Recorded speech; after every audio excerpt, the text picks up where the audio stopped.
বাবা, এতক্ষণে স্বস্তি পেলাম। ভীষণ ভয় করছিল আমার। সত্যি গো তাই। চলো।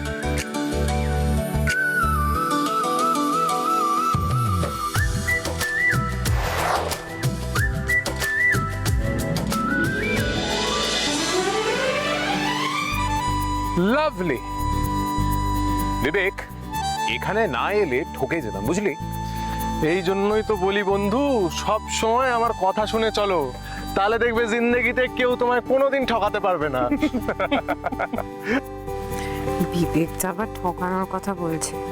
বিবেকটা নিজেই তো সূর্য স্যারের মনে আছে, নকল মদ খেয়ে কেমন নেশা করার ভান করেছে। মনে আবার থাকবে না?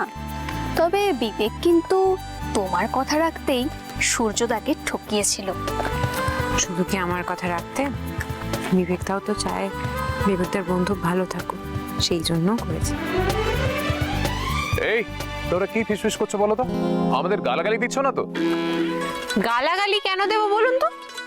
আপনারা কি গালাগালি দেওয়ার মতো কোনো কাজ করেছেন? যদি করে থাকেন তাহলে কিন্তু এক্ষুনি বলে দিন। বিবেক, বলে দে আমরা কিন্তু খুবই ভালো মানুষ, যাদেরকে বলে সাধু পুরুষ। কেউ হাজার চেষ্টা করলেও আমাদের গালাগালি দেওয়ার কোনো কারণই পাবে না। একদম। চল। এ কি, তোমরা আমাদের ফেলে কোথায় যাচ্ছ? দাঁড়াও।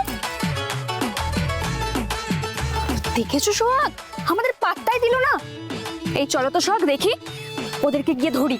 আরে এইসব ধরাধরির মধ্যে আমি নেই, তুমি যাও গিয়ে ধরো, আমি চারপাশটা দেখে আসছি। ঠিক আছে, তুমি দেখো। তবে আমি নিশ্চিত ওরা আমাদের লুকিয়ে কিছু একটা করতে গেছে। যাই গিয়ে দেখি। দেখো, যাও।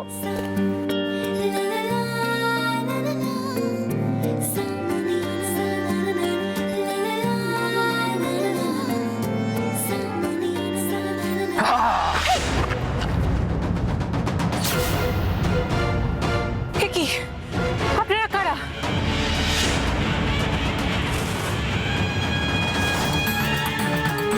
Sir, sir, sir! কি হয়েছে শোনো? কি হয়েছে?